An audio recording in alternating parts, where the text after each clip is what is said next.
Hello दोस्तों, कैसे कैसे कैसे कैसे कैसे हो आप सब लोग। जी मैं बहुत बढ़िया हूँ। उम्मीद करता हूँ आप लोग भी बहुत बहुत बहुत ही ज्यादा बढ़िया होंगे। और मुझे पता है आपके टैक्सेशन की तैयारी अभी तक अच्छे से नहीं हुई होगी। आपको कुछ ऐसी चीजें चाहिए कि भैया मैं इतना थोड़ा ठीक ठाक पढ़ के जाऊँ और मेरे टैक्स में अच्छे मार्क्स आ जाए, क्योंकि मेरा लॉ और मेरा अकाउंट्स का पेपर उतना बढ़िया या उतना अच्छा नहीं गया है। तो ये वीडियो आप लोगों के लिए ही है।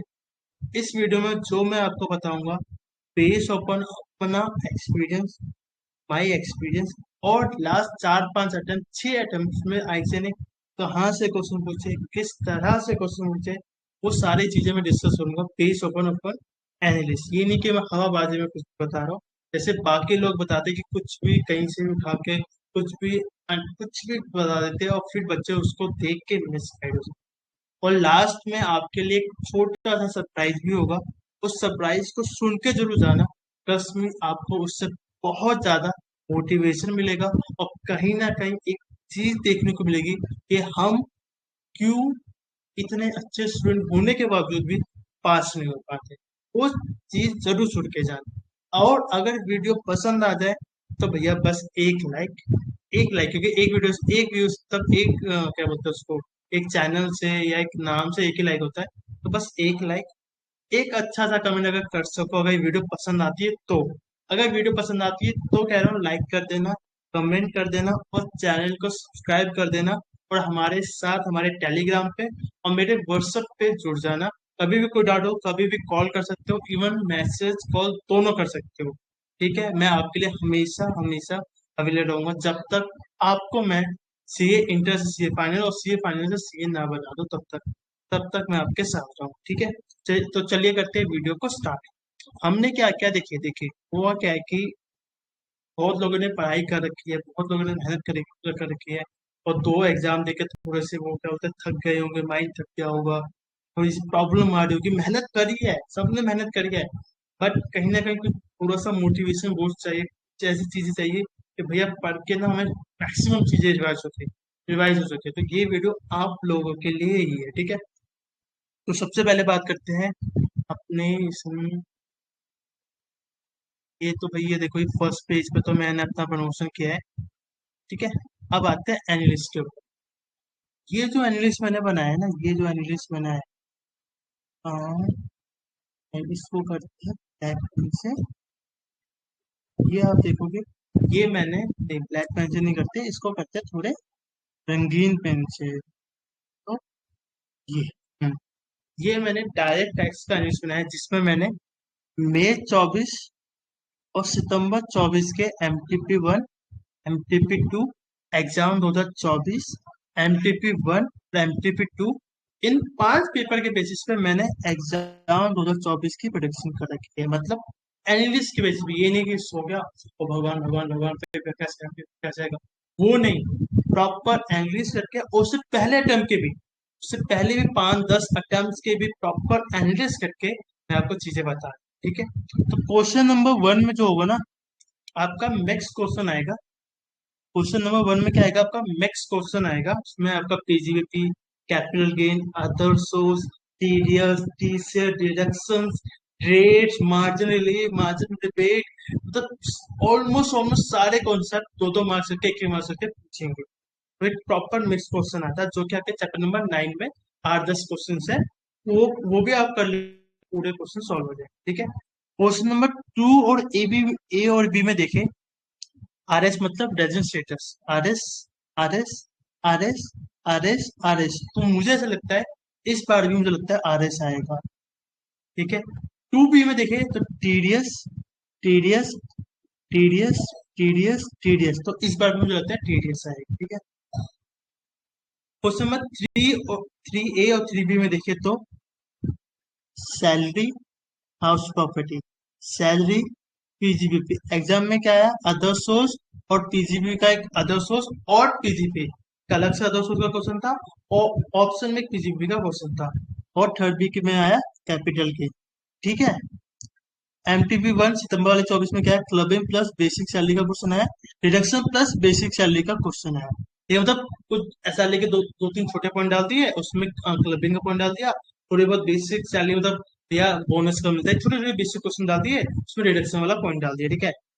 हाउस प्रॉपर्टी कैपिटल सितंबर 24 के एमटीपी 2 में। तो मुझे क्या लगता है, ये जो दो वाले, ये जो दो क्वेश्चन है ना, थर्ड का ए और बी, इसमें कहीं ना कहीं आपसे 5 अटेम्प्ट में से 4 अटेम्प्ट में आपसे क्या पूछा है, कहीं ना कहीं आपसे पूछा है हेड्स के क्वेश्चन, मतलब वो सैलरी हो सकता है, टीजीबी हो सकता है, कैपिटल भी हो सकता है, अदर्स हो सकता है, आपका क्या बोलते हैं उसके हाउस प्रॉपर्टी हो सकता है। तो 5 हेड में से हो सकता है वो दो हेड के क्वेश्चन इसी क्वेश्चन में पूछेगा, ठीक है। क्योंकि क्वेश्चन नंबर फोर्थ फोर्थ का ए और फोर्थ का बी देखोगे, सेट ऑफ यहाँ पे कैपिटल में जरूर पूछ लिया है, तो यहाँ पे डिडक्शन पूछ लिया है, तो मेरा मानना है यहाँ पे भी सेट ऑफ है, यहाँ और यहाँ पे मुझे लगता है सितंबर 24 में सेट ऑफ है। Return return return return salary, return return, तो 5 में से 4 में रिटर्न पूछा है, एक में सैलरी पूछ लिया है। तो मुझे क्या लगता है कि थर्ड में या क्वेश्चन नंबर फोर्थ में एक हेड का क्वेश्चन पूछ लेगा, तब सैलरी या कैपिटल या हाउस प्रॉपर्टी कैपिटल या हाउस प्रॉपर्टी अदर सोर्स का क्वेश्चन पूछेगा। और एक क्वेश्चन में हो सकता है क्वेश्चन नंबर 4 ए और 4 बी में पूछेगा सेट ऑफ रिटर्न, या थर्ड के ए या बी में हो सकता है सेट ऑफ रिटर्न का क्वेश्चन पूछ लेगा, फोर्थ के ए या बी में पूछ लेगा सैलरी और पीजीपी या कैपिटल गेन का क्वेश्चन पूछ सकता है। तो मतलब बोला जाए, अगर आपको हेड्स वाला चैप्टर नहीं आता, मतलब आपको salary house property PGP capital gain नहीं आते, तो आप क्वेश्चन नंबर 2 अच्छे से अटेम्प्ट कर पाओगे, क्वेश्चन नंबर 4 अटेम्प्ट कर पाओगे, मतलब 5 5 10 मार्क्स, 5 5 10 मतलब 35 में से 20 मार्क्स तो आपके ऐसे अटेम्प्ट हो गए, हुए कि नहीं? बोलोगे भैया हाँ हो गए। क्वेश्चन नंबर 1 में भी बताया मैंने आपको, उसमें क्या बोलते हैं, डायरेक्शन का भी पार्ट आता है, क्लबिंग का भी पार्ट आता है, टीडीएस का भी पार्ट आता है, तो मैं मानता हूँ 15 में से 4 मार्क्स का वो हो गया। तो 20 + 4, और एमसीक्यू में मान लो 15 में से मैं मान लो 5 ही मार्क्स मान लो, 5 मार्क्स का, ये 6 मार्क्स राउंड फिगर में 6 मार्क्स लेते हैं, 6 मार्क्स। तो क्या हुआ, 20 + 24 + 6 कितने हो गए, 20 + 4 24 + 30 मार्क्स, 30 मार्क्स आउट ऑफ, अगर देखा जाए तो 30 में से 50 में से 30 मार्क्स का पेपर आ रहा है आपका, 30 मार्क्स एवरेज, तो हो सकता है 25 का भी हो सकता है 35 मार्क्स का भी आ सकता है। तो 50 में से 30 मार्क्स का पेपर, 50 में से 30 मार्क्स का पेपर अदर देन हेड से आ अदर देन हेड से आ रहा है। और अगर इसमें मैं सिर्फ दो हेड इंक्लूड कर दूं आपके, एक हाउस प्रॉपर्टी, एक आपका अदर सोर्स, ये कर दूं, तो भाई ये कम से कम तो 30 का आएगा ही आएगा, मान लो 30 का तो आएगा ही आएगा। हो सकता है 20 का सैलरी पीसीबी पूछ ले, कैपिटल गेन से पूछ ले, 30 मार्क्स का तो आएगा ही आएगा। और अगर इसमें सैलरी के कुछ बेसिक मान लो, आपको पेंशन निकालने आता है, चलो आपको लीव एनकेजमेंट नहीं आता पर पेंशन आता है, ग्रेजुएट वाला पॉइंट आता है, वो चीज तो आती है ना, वो बेसिक सैलरी का तो आता है। चलो आपको रेंट आरएफए निकालने नहीं आता, या दो चार चीजें निकालने नहीं आती, कोई बात नहीं, बेसिक चीजें तो आती है। अगर उस बेसिक सैलरी को भी इंक्लूड कर दूं, तो मैं 30 नहीं बोलूंगा, मैं आपको बोलूंगा 35 मार्क्स, कंफर्म 35 मार्क्स का, other than heads plus house property पूरा, अदर सोर्स पूरा, और सैलरी का बेसिक पार्ट, मतलब जितना आपको आता है। आपको अगर मान लो बोल सकते भैया सैलरी में बहुत सारे पॉइंट है, भैया मुझे ये नहीं आता, छोड़ दो। आपको पेंशन निकालना आता है, भैया आता है, कर दो, आ गया तो ठीक है, नहीं तो कोई। भैया मुझे ना बोनस वाला पॉइंट आता है, मुझे कमीशन वाला पॉइंट आता है, मुझे डिडक्शन वाला पॉइंट आता है, मुझे आरएफए निकालना आता है, जो जो आपको आता है, मुझे ग्रेचुटी निकालना आता है, ठीक है, वो आपके लिए बेसिक हो गया। बाकी जो छोड़ दो, अगर उतना कर लिया, टीजीबी कैपिटल भी छोड़ दिया, 50 में से 35 मार्क्स आपको हो गया। भैया क्वेश्चन नंबर 1 में तो टीजीबी का भी आता है, मत करो ना, सिर्फ हाउस प्रॉपर्टी का वर्किंग दिखा दो, अदर सोर्स का वर्किंग दिखा दो, क्लबिंग का वर्किंग दिखा दो, सरसैस का वर्किंग दिखा दो। 50 पे भाई स्टेप स्टेप वाइज मार्किंग होती है, स्टेप वाइज मार्किंग होती है। अगर उसमें 10 पॉइंट का 4 पॉइंट भी सही हुए ना, और हर पॉइंट के दो दो मार्क्स है, तो 15 में से 8 मार्क्स मिल जाए। कौन कहता है कि भैया मुझे पीसीबी कैबिन आता है, क्योंकि आएगा तभी पास हो गए, नहीं आता छोड़ दो। ये एनालिस है, प्रॉपर एनालिस दिखा रहा हूँ मैं, पुराना एनालिस भी दिखा सकता हूँ आपको, ठीक है, मैं झूठ नहीं बोल रहा हूँ, सच बोल रहा हूँ, हवाबाजी में नहीं बोल रहा हूँ। भाई ये कर लो, आपको प्रूफ दिखाया है, हाँ, अब हो सकता है कि हो सकता है ऐसा है सब क्वेश्चन में PGP capital PGP capital salary salary के क्वेश्चन पूछ रहे, अदर सोर्स से क्वेश्चन ना पूछ। तब तो भाई वो आउट ऑफ द बॉक्स हो गया ना। फिर तो उसमें मेरी गलती या आपकी गलती नहीं अगर ऐसे कुछ आउट ऑफ द बॉक्स पूछ ले।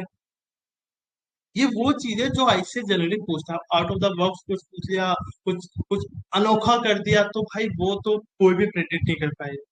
तो वो चीजें प्रेडिक्ट कर रहा हूँ जो ऐसे पूछता है, और जो मैंने 5 अटेम्प्ट या 10 अटेम्प्ट का रिलीज किया, तो मुझे बाद में गाली मत देना भैया आपने ये बोला था और ये आ गया, फिर मैं बोलूंगा भाई ऐसे ही खेल गया। मैं अभी भी कह रहा हूँ अगर ऐसे आप खेलेगा ना अपने पे, तो सारे प्रिडिक्शन फेल हो जाते हैं। और ऐसा रहेगा नहीं नहीं मुझे खेलना नहीं है, जो चीज हम पहले करते थे वही चीज करते हैं, तो उस बेसिस पे कह रहा हूँ अगर ऐसे जो पहले करता था अगर दोबारा वही चीज रिपीट करी, तो जो बोल रहा हूँ वो आएगा, कोई नई चीज डाल देगा, कोई नई चीज कर देगा, तो भाई वो तो फिर तो आपको भी पता है मुझे पता है और आपको भी पता है कि भैया जो कह रहे सही कह रहे हैं। कुछ आउट ऑफ द बॉक्स कर देंगे तो भैया को कैसे पता होगा, किसी को कैसे पता होगा। ठीक है। अब एक और चीज, भैया एमसीक्यू सॉल्व नहीं यार। एमसीक्यू में ना देखो यार, अगर आपको ना एप्लीकेशन आना चाहिए। आपको पता है कि एटीजी की रिडक्शन ऐसी चलती है, उसके 3 पॉइंट होते हैं, 3 को दिमाग में रखो, उसको रिडक्शन लिखो, उसमें सिर्फ आंसर पुट करो, पूरा सॉल्व करना नहीं है।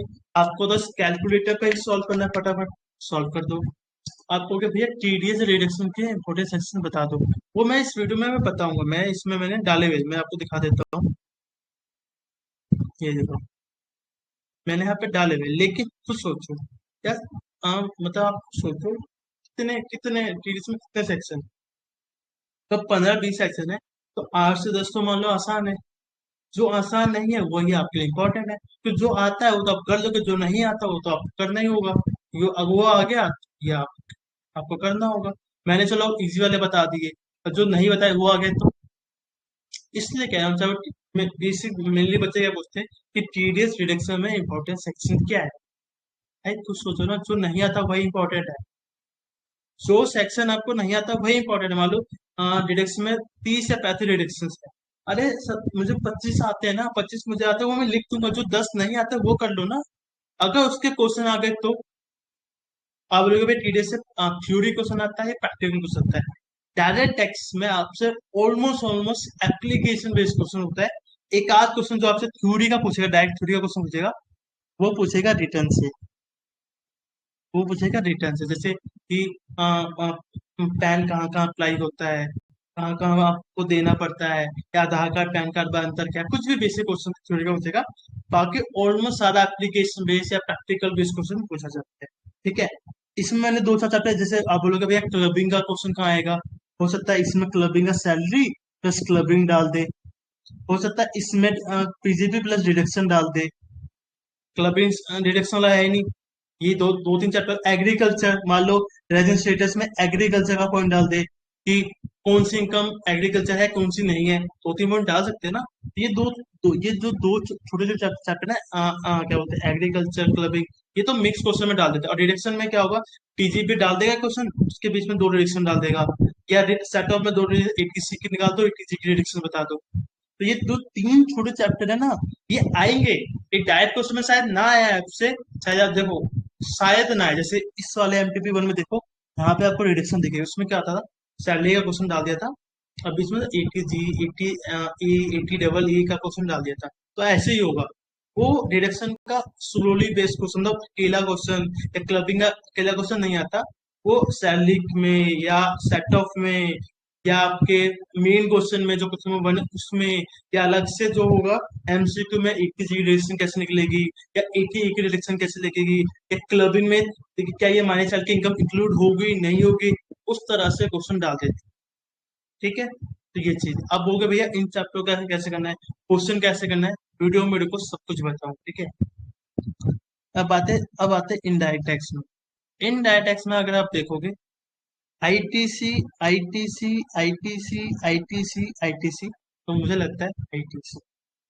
अब ऐसा हो सकता है कि इसमें रजिस्ट्रेशन का क्वेश्चन डालते, सप्लाई का क्वेश्चन डालते, तो वो आउट ऑफ द बॉक्स हो गया ना, जो ऐसे खेल गया। लेकिन मैं आपको बताता हूँ मई 18 से लेके और मई 24 तक, ठीक है, इन मतलब लगभग लगभग पिछले 6 साल में पहला क्वेश्चन जो जीएसटी का होता है वो आपका आईटीसी का होता है। पहला क्वेश्चन जो पहले 10 मार्क्स का आता था, अब यहाँ पे भी 10 मार्क्स का है। पहले अकेला 8 या 10 या 12 मार्क्स का आता था, वो आईटीसी का क्वेश्चन होता है और आईटीसी का प्रैक्टिकल क्वेश्चन होता है।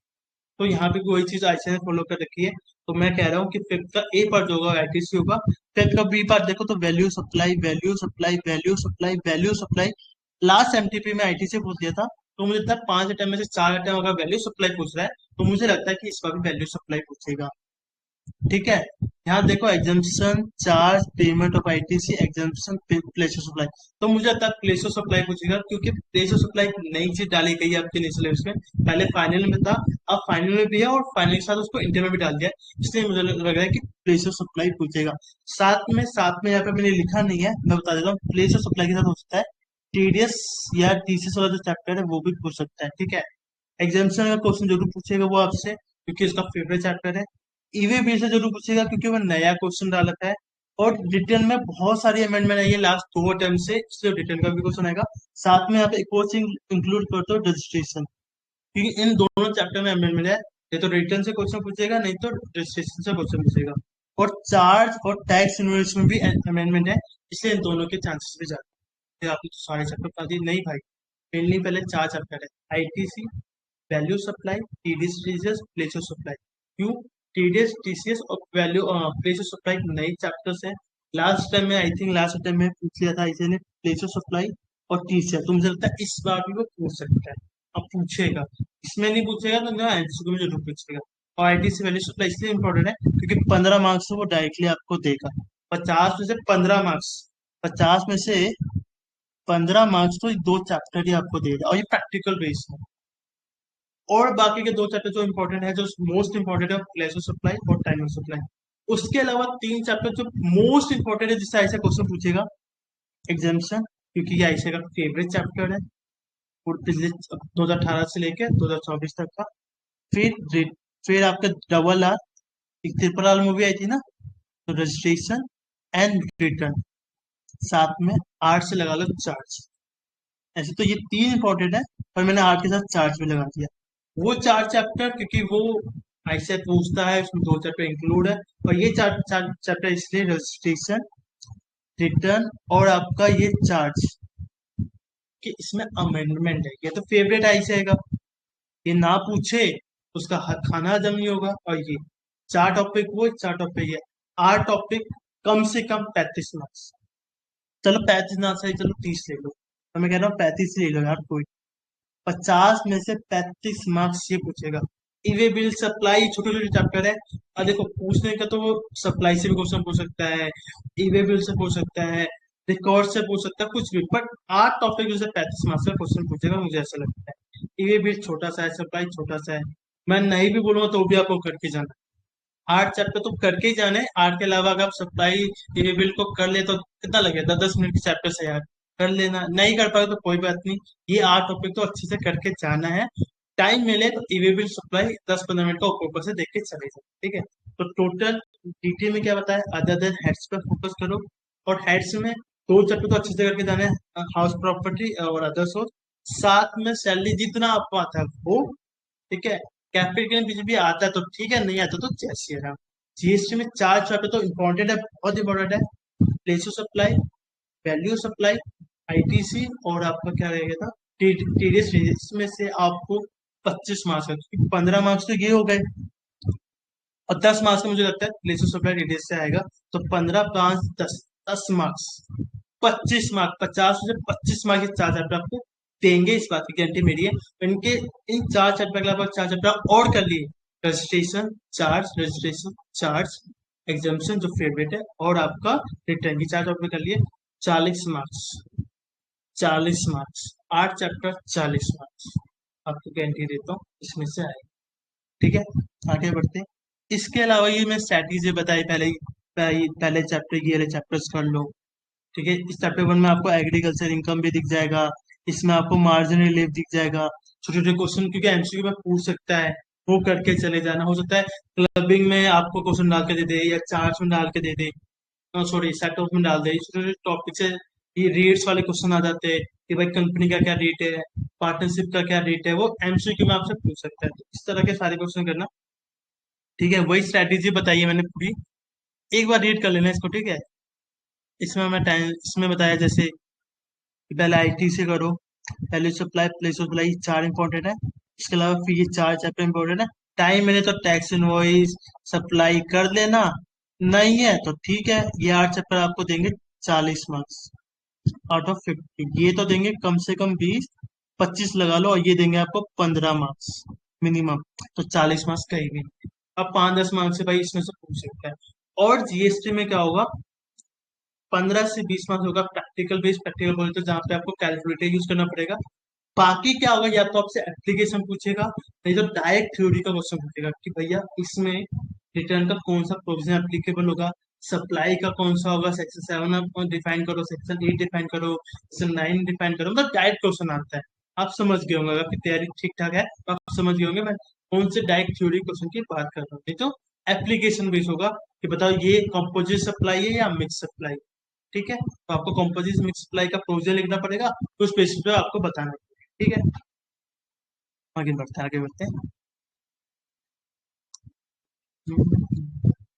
अब यहाँ पे मैंने ना बोला था कि मैं आपको इम्पोर्टेंट टॉपिक्स बताऊंगा चैप्टर, देखो चैप्टर 1 से बता दिए मैंने, तो ये इसे क्या करना है, इसको ना ऐसे नहीं देखना, आपके पास नोट्स होंगे, नोट्स उठाए, कौन कौन से सारे एक बार सारे रेट्स पढ़ लिए, देखो डिविडेंड डीम इनकम क्या होता है, सेल्स रेट क्या है, सेक्शन 68 क्या है, और सेक्शन ये एक बार रीड कर लेना भाई।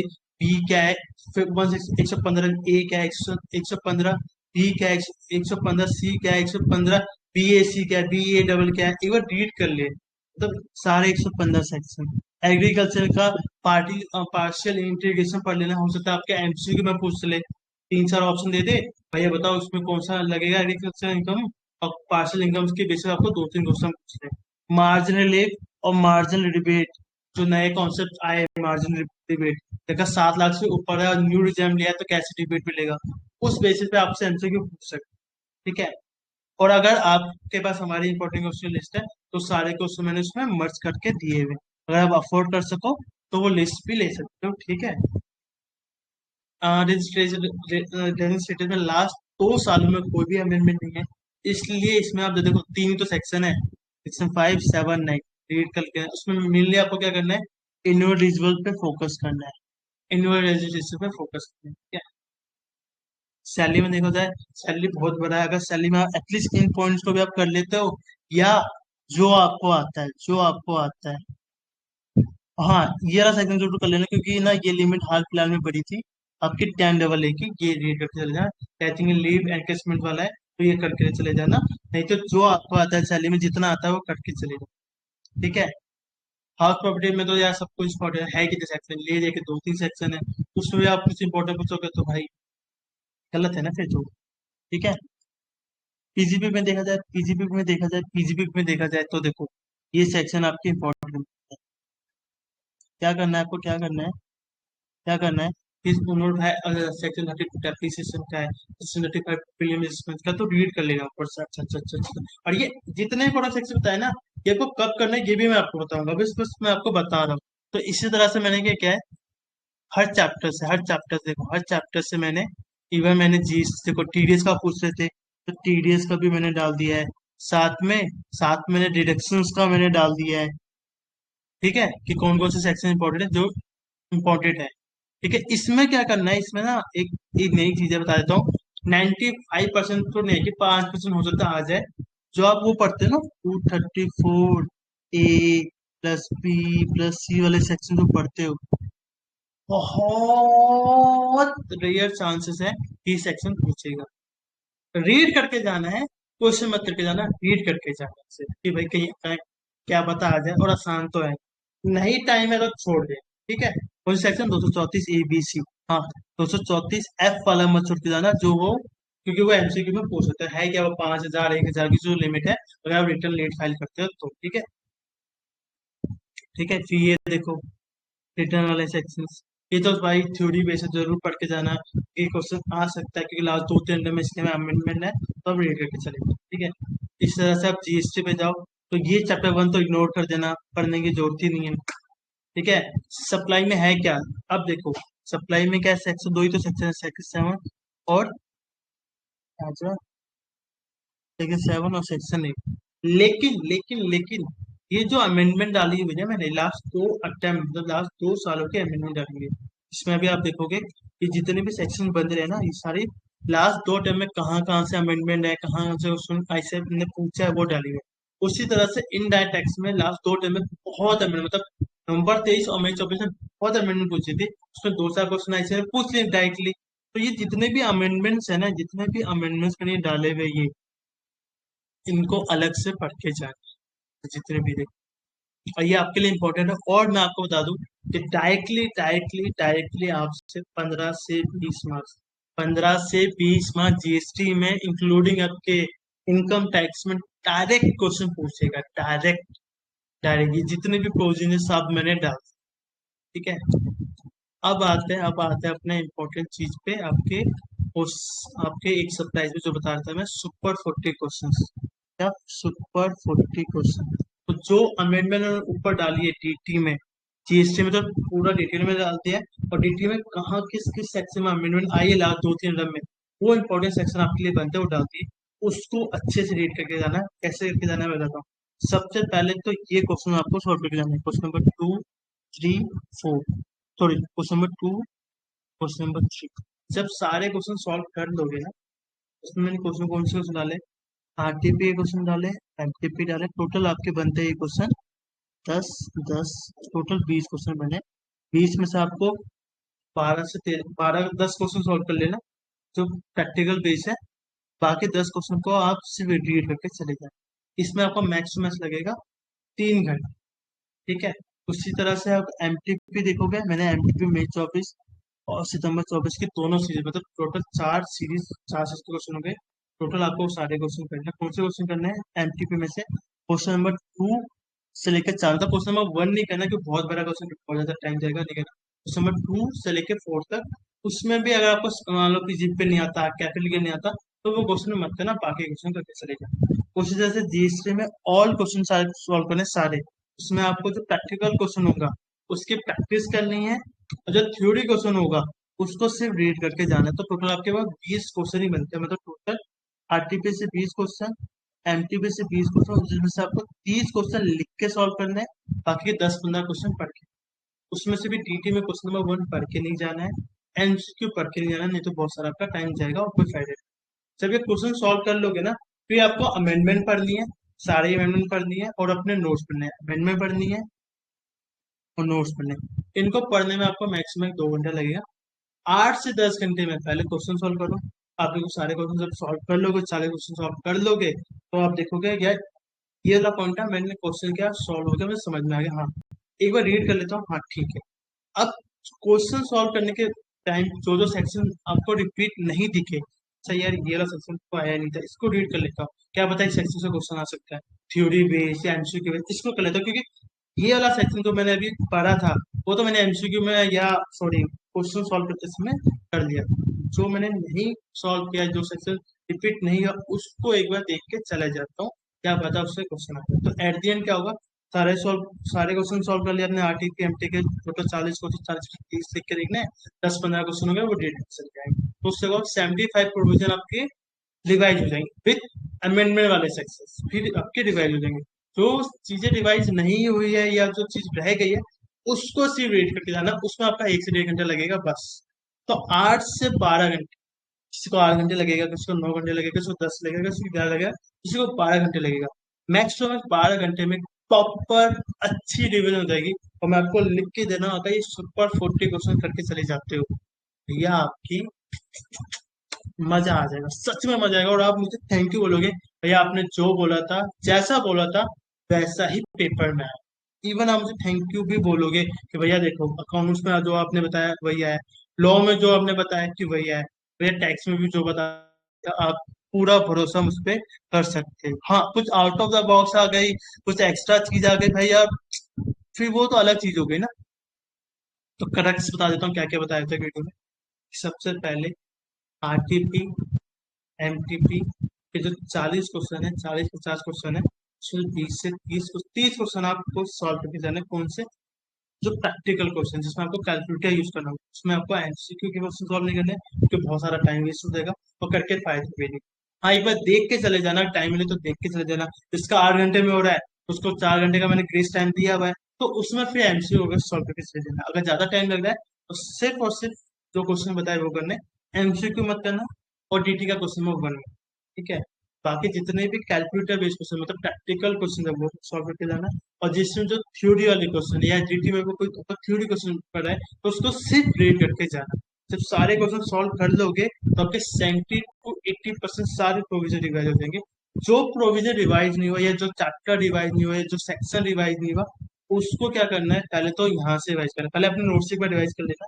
जब नोट से रिवीजन हो जाए, तो जितने भी सेक्शन में आपके लिखे डीटी में जीएसटी में, इसको एक बार देख के चले जाना भाई, कि ये वाला सेक्शन नहीं है हमारे नोट्स में, रीड करके चले जाता, क्योंकि ये जो अमेंडमेंट वाला पार्ट है, डायरेक्ट आपको 10 से 15 डायरेक्ट बेनिफिट देगा, और ये हर अटेम्प्ट।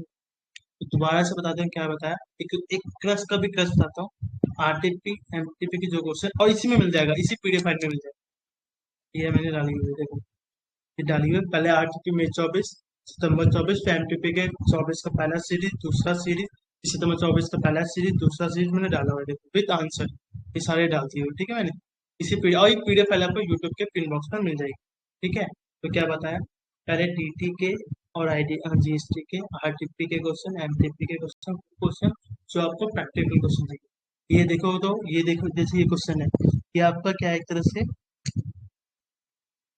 क्या, तो ये देखो कि ये थ्योरी बेस है, तो आपको रीड करके जाना है, तो ये जी स्टेप एप्लीकेबल होगा या नहीं होगा।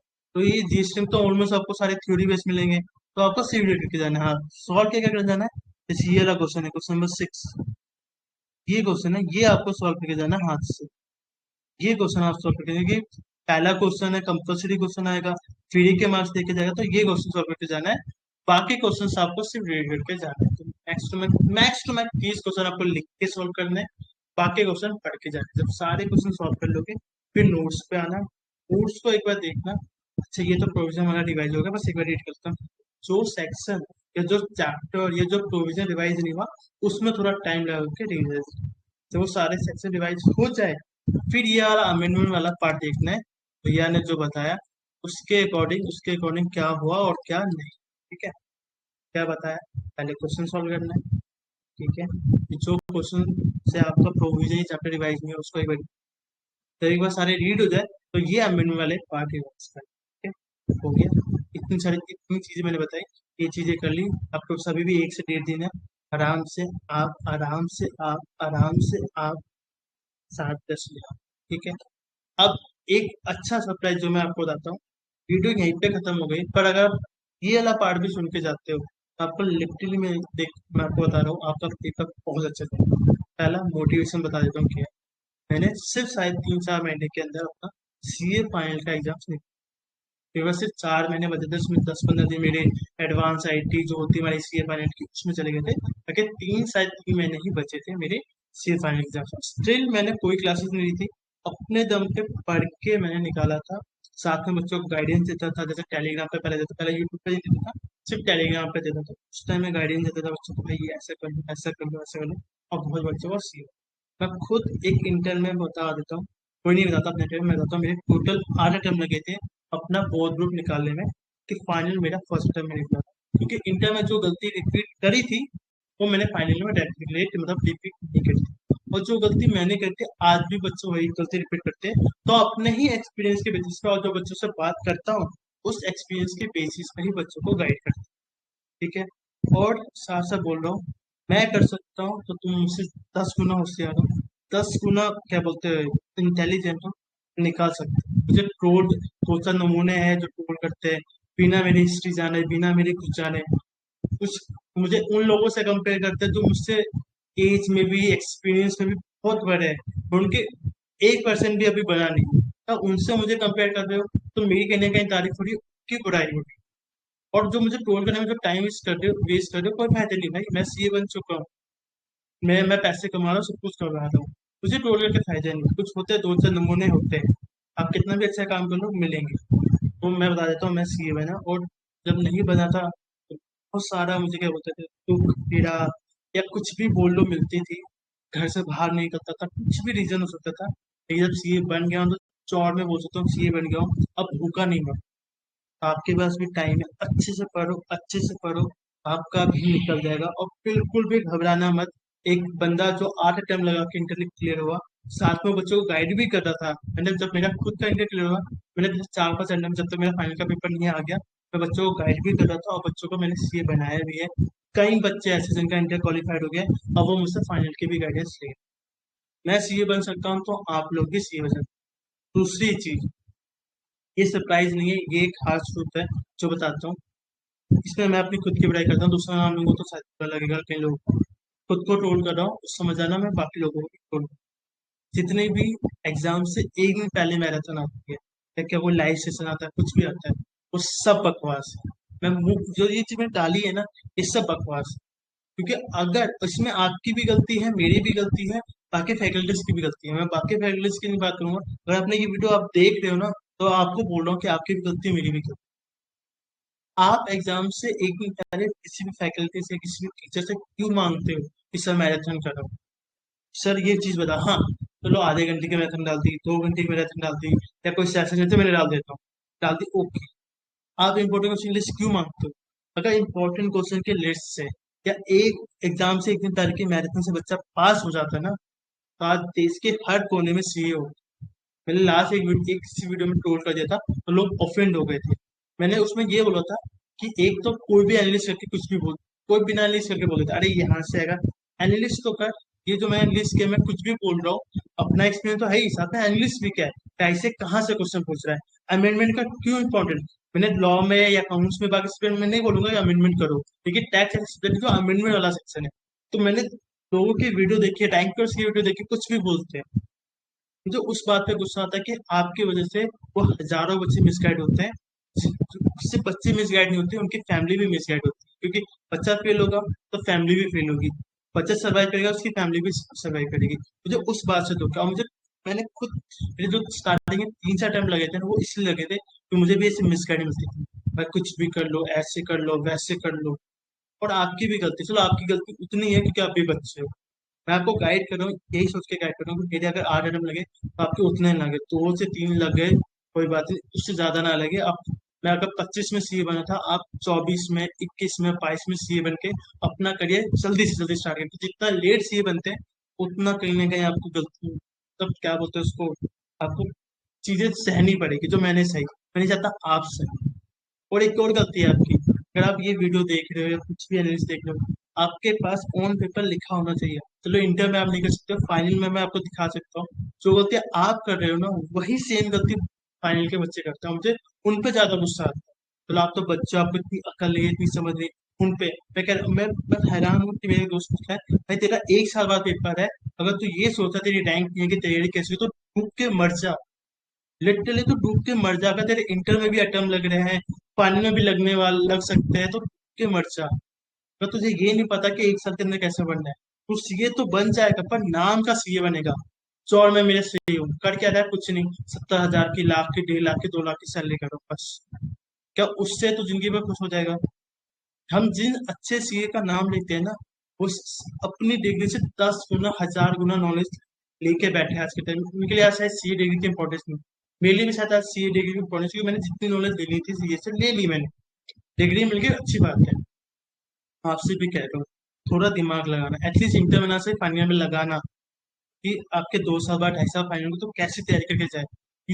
जो इंसान बहुत आगे की सोचते हैं ना, वही इंसान आगे बढ़ता है।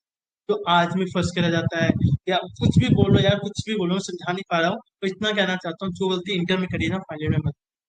और एक और चीज बोलता हूँ, आपके ग्रुप वन के बहुत बच्चों से ग्रुप वन के एग्जाम्स में, ग्रुप टू चैन एग्जाम्स में, आपको सच में जैन में पास होना है ना, अगर आपको 10% में लगता है यार मेरा ग्रुप वन नहीं निकलेगा, चलो निकल भी जाएगा, या ग्रुप कैसे होगा, आपको एक चीज बोलूँ, अगर आपको मेरी मेंटोरशिप या जो भी चीजें पसंद आई, मुझसे कांटेक्ट कर लेना। और मेरी मेंटोरशिप, मैं साफ साफ बोल रहा हूँ कि मैं प्रमोशन कर, तो प्रमोट कर रहा हूँ। मैं लालची इंसान हूँ, मुझे पैसे चाहिए, और हर बंदे को पैसे चाहिए होते, सर्वाइवल के लिए हर बंदे को एक नॉमिनल पैसे चाहिए होते, और नॉमिनल पैसे ही मैं आपसे बोलूँ। मैं कह रहा हूँ कि मैं पैसों के लिए काम कर रहा हूँ, क्योंकि हर कोई सीए बनने के बाद फ्री में काम नहीं करता है। मैं कोई मोटिवेट नहीं कर रहा, कुछ नहीं कर रहा, मैं कह रहा हूँ मैं लालची इंसान हूँ और मुझे पैसे चाहिए, भाई सबको पैसे चाहिए। कोई फ्री में वीडियो नहीं बनाता, सब सब मार्केटिंग स्ट्रेटेजी करते हैं। अगर कोई हाथ में वीडियो देखेगा कैसे परवीन शर्मा वर्सेस परवीन जिंदल की वीडियो आई, तो वो भी एक मार्केटिंग स्ट्रेटेजी है। मैं बोलूंगा बहुत बड़ी फैकल्टी है, कुछ बोलूंगा तो आधे लोग तो ऑफेंड हो जाएंगे, सच भी बोलूंगा तो भी ऑफेंड हो जाएंगे, विद प्रूफ बोलूंगा तो भी ऑफेंड हो जाएंगे। तो इसलिए मैं ज्यादा बोलना नहीं चाहता किसी को, इसलिए बोल रहा हूँ अगर आपको सच में Jan 25 में एग्जाम रखना है, मैं साफ कह रहा हूँ, मैं आपको ऐसी मेंटरशिप दूंगा कि दिसंबर 15 नवंबर एंड तक आप उस लेवल की तैयारी करके बैठ जाओगे कि भैया पेपर कैसा भी आए हम सीए बन जाएंगे, हमारा हम सीए फाइनलिस्ट बन जाएंगे। क्योंकि मैं आपको जो बोलूंगा, जिस तरह की तैयारी करूंगा, वो इंडिया में मैं आपको ऑन पेपर लिख के दे सकता हूँ। इवन मैं आपको गारंटी दे सकता हूँ कि अगर आपका एग्जाम क्लियर नहीं होता है मेरी वजह से, या मैंने गलत मेंटरशिप करी है, या कुछ भी रहा, जितनी फीस मैं आपसे लूंगा उससे 2 टाइम, अगर मैं आपसे 5,000 ले रहा हूँ, 10,000 प्लस उस 10,000 का जितना भी बैंक इंटरेस्ट बनेगा वो मैं आपको दूँ। क्योंकि मैं पहले भी करता था, फ्री में करता था, पर फ्री की कोई वैल्यू नहीं करता। तो पेड लाऊंगा, प्रॉपर लाऊंगा, उस हिसाब से मैं आपको पढ़ाऊंगा, उस हिसाब से मेंटरशिप करूंगा कि नवंबर एंड में आप अपने हर दोस्त से बोल सकोगे भाई मेरा इस बार सी निकलने वाला है। अगर 1% भी रिजल्ट आएगा, मैं उस 1% में निकलने वाला हूँ। क्योंकि जब मेरा सी फाइनल का निकला था, मैंने अपने हर दोस्त को बोल दिया था अगर ऐसा से एक बच्चे को भी पास करेगा ना, वो एक बच्चा मैं हूँ, क्योंकि मैंने उस लेवल की तैयारी करी थी। मुझे समझ में आ गया था कि सी कैसे बनना है, कैसे निकालना है, किस तरह से। कि मैंने अपने फाइनल से पहले 10-15 दिन बैठ के प्रॉपर एनालिसिस करी थी, कहाँ से क्वेश्चन आ सकता है, कहाँ से नहीं आ सकता। उसी बेसिस के आंसर मैं आपको बताऊंगा। अगर आपने वो चीज कर ली, सितंबर 24 तो आपका निकलेगा ग्रुप 1। Jan 25 में आपका अगर बाई चांस नहीं निकला ग्रुप 1 या ग्रुप 2 नहीं निकला है, बोथ ग्रुप निकला, Jan 25 में आपको 100% मैं आपको सीए फाइनलिस्ट बना कर रहा हूँ। तो ये थी वीडियो। अगर वीडियो पसंद आए लाइक कमेंट सब्सक्राइब कर देना, और एग्जाम्स के बाद मेरे से जुड़े रहना भैया, ग्रुप के लिए या सीए फाइनल के लिए गाइड कर दो, गाइड भी मैं आपको करता हूँ, ठीक है। Thank you so much. तो वीडियो में कुछ भी चीज़ अच्छी या बुरी जो भी लगी तो आप कमेंट करके बता सकते हो, या मुझे पर्सनली बता सकते हो। कमेंट करके बता के थोड़ी रिच बढ़ जाएगी, थोड़ा प्रमोट हो जाऊंगा, थोड़ी प्रमोशन हो जाएगी। तो बस वही। Thank you so much guys, video को देखने के लिए। लाइक कमेंट सब्सक्राइब जरूर कर देना। मिलते हैं हम अगली वीडियो में। Thank you so much.